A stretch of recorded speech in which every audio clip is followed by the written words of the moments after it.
Hi everyone and welcome back to my channel. Today I'm just going to show you how to make this really cute macrame tasseled wall hanging. So you can pause the screen here to write down all the lengths that you'll need, or I'll go through them a bit in the video as well. So you can make the tassels any colour you want. In the video I'm making them white, but I've made them pink colour like the thumbnail, and I've also made them multicoloured, which is really pretty. So you'll need a 40cm branch. I'm using a birch branch here. You'll need 3 lots of 150cm lengths of cord, 24 lots of 120cm lengths of cord, 8 lots of 250cm lengths of cord, 42 lots of 40cm lengths of cord. You need 1 lot of 90cm length of cord. This is for the hanging cord. You need 18 lots of 15cm lengths. I'm just using scrap cords, which is why they're all different lengths, and 3 lots of 25cm lengths of cord. 1 2cm wooden bead, which I'll have linked down in the description, some scissors, a comb, a tape measure, and some jewellery pliers. These are optional but they're really handy, and the sellotape is also optional but it's really handy for threading on the bead. So let's get started. So I'm just grabbing my branch here and I'm just going to put it on my hooks and try and figure out what way I want it to hang. And then I'm grabbing my 3 lots of 150cm lengths of cord. We're going to attach these using a lark's head knot. So I'm taking the cord and I'm folding it in half, taking the midway point behind the branch like this, and then passing those 2 cords through the loop and just pulling that to tighten it. I'm just going to attach 1 more cord in the middle like that, so there's 2 next to each other. And then I'm just taking my tape measure to make sure that they're in the middle of my branch, which they are. And then this last 150cm length of cord, I'm going to attach it about 10cm away from the middle point, just like this. So you can see it wasn't quite 10cm, so I just moved it over a bit. There we go. Now for this one, we want to make the cord on the left about 40cm. So if you measure out 40cm on that cord and hold that with your finger, then you can just loosen the knot like this and then tighten it so the 40cm point is at the top. The cord on the right will have all the added length, and then we're going to attach it on the other side using a different version for a lark's head knot. So we're going to take the cord over the branch like this. From behind it's going to come from the left, and then it will go round behind the branch and then just bring the cord up over and through this loop here.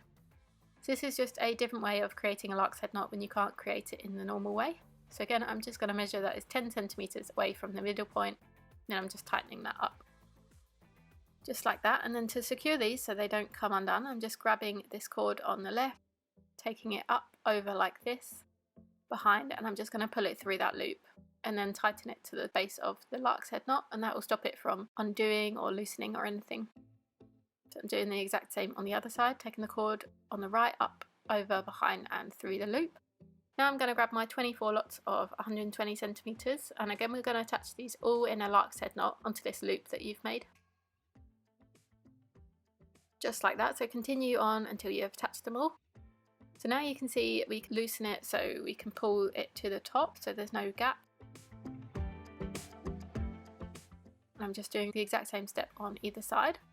So now it's time to attach these middle cords to this tassel cord here, but first we need to thread on our beads. So I'm just taking the 2 middle cords from the middle lark's head knot and I'm just wrapping the ends in sellotape to create a point like this. And then I'm going to thread on my bead. Just like that, and then you can just pull that to the top. And then just to undo the sellotape, I find it easier just to pull the 2 cords apart. I'm just taking the end 2 cords from this layer out, and I'm just going to count in sections of 4 cords like this. So once I've counted in 8 cords, it's time to attach the cord that's on the left. So I'm bringing it from behind up and over like this.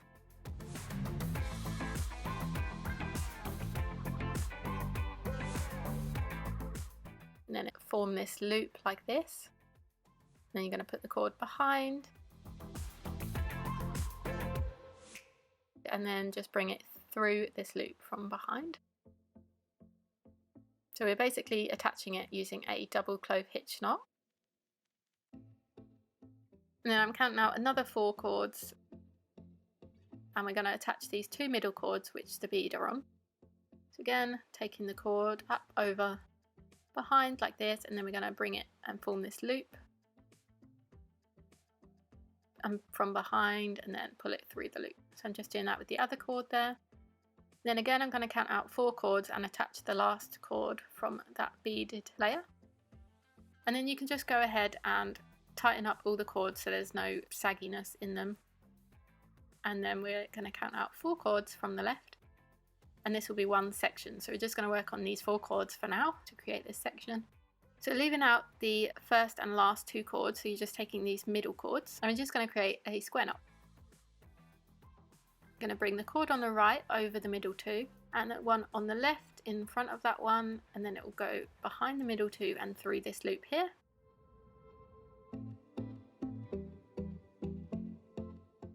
So the first one will go in front of the middle 2, the fourth will go in front of that one, behind the middle 2 and through this loop here, and then you can just pull that to the top, and that is one square knot complete. Now we're going to create a line of double clove hitch knots. So we're going to take the first cord and we're going to angle it down towards the right, and we're going to take the second cord, we're going to bring it up and over just like this, and then from behind we're going to pass it through this loop. Just like that, and then pull that to the top to tighten it, and then repeat once more on the same cord. So make that loop, put it behind, and then bring it through the loop. So that's a double clove hitch knot. So I'm going to now take the next cord available, which will be this one, and repeat the exact same steps, making sure to do it twice with each cord. I'm just going to do that until I've hit the middle cord from that square knot. And now it's time to repeat the exact same on the other side. So I'm taking this last cord and angling it down towards the left, and then taking the next cord and creating that double clove hitch knot. And then you're just going to do this until you've hit that middle cord, and then we can join the 2 sides together.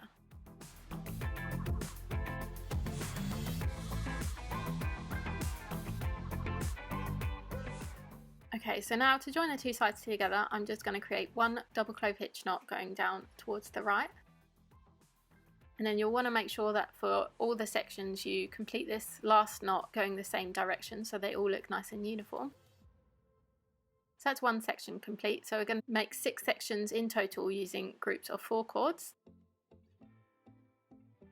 Just like this. You can bring the 2 cords down now. And now I'm going to take my 8 lots of 250 and attach them using a lark's head knot on either side of the last layer. I'm going to create a line of double clove hitch knots. So I'm taking the 4th cord and angling it down towards the left. And then I'm going to create a line of double clove hitch knots until I've hit that first cord.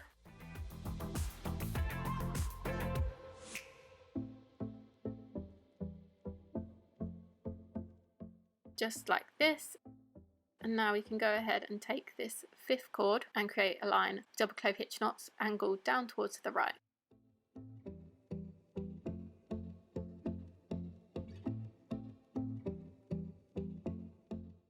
And now we can take this first cord and flip it and angle it down towards the right and create a line of double clove hitch knots until you hit the middle cord. And then take the last one, angle it towards the left and create that line. Just like that. Now to join the 2 together, you can do a knot going any direction you want, but I'm going to do one going towards the left. And then I'm just going to continue this line until I've used up all the cords. And then I'm going to take the 5th cord again and angle it down towards the right and complete a line. In order to have this section curved, what we're going to need to do is make these outer cords slightly longer than the cords that are on the inside. Every diamond that I make, I'm just adjusting it ever so slightly so we create this nice curve. So as I made that last joining knot going towards the left, I'm going to make this joining knot going towards the right so it flows in a nice smooth line.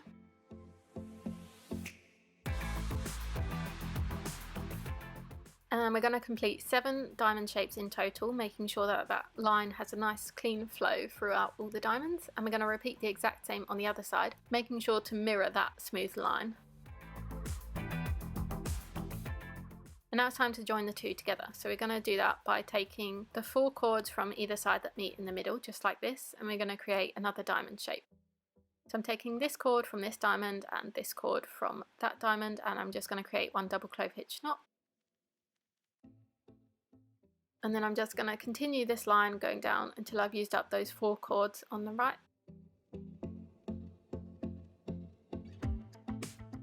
Just like that. And then I'm going to take this first cord from that line and use these 3 cords to create a line of double clove hitch knots. Just like this, and then again we can just take this cord and flip it round to create the line going towards the right. And then do the exact same on the other side going towards the left. So to join the 2 cords together, I'm going to do it opposite to what I done at the top of this diamond shape. So I went up towards the left, so I'm going to go down towards the right for this one, just to give it a bit of a different look. And that's that pattern complete. So now we can go ahead and grab the 42 lots of 40 centimeters. So we're going to use these outer cords here in between the 2 diamonds. We're going to attach them using a lark's head knot. We're going to attach 3 cords per section in between the diamonds. Just like this. So we're going to do that going the whole way down on this side. And also the 2 sections that meet in the middle to form this diamond, we're going to put them on the outer cords on that as well. And up the other side. So now we can grab 3 of our 15 centimeter lengths of cord and a comb. And I'm just going to comb them all out so they look nice and pretty like this.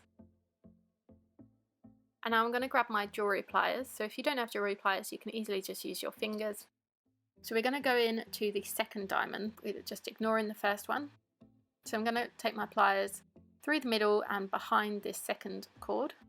And then I'm just going to grab and pull the cords from the tassel through, just like this. Now I'm taking my pliers again.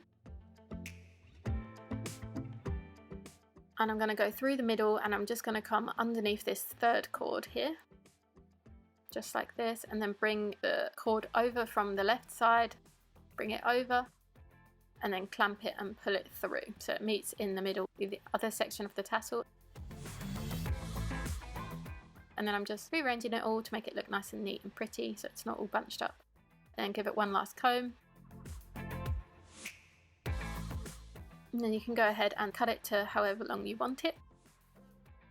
So now we're going to put the tassels in every other diamond shape. So it'll be 3 diamonds on either side. And then for the middle diamond, you want to use your 25 centimeter lengths of cord. So it creates a slightly longer tassel. And then you can just go ahead and trim them all.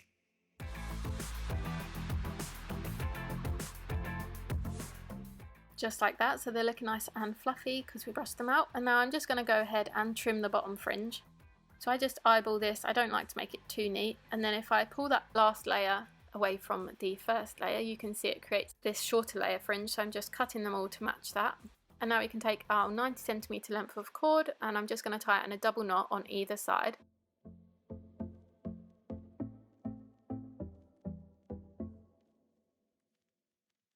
And then you can just adjust it to how long you want it to hang, and then you can just snip off the excess cords from that. And then the wall hanging is complete. So I really hope you love this wall hanging as much as I do. I really love the fluffy tassels. And again, you can make it any colour you want. You could not do the wooden bead if you don't have a wooden bead. It'd look great without it, I think. And if you do recreate this, please be sure to tag me on Instagram at LunaCraftOnline because I'd really love to see it and share it. And if you want to check out any of my other videos, I have lots available and I'll leave some in the iCards on this video for you. If you could subscribe, like or comment, I'd really appreciate it. And I hope you have a lovely week. Bye!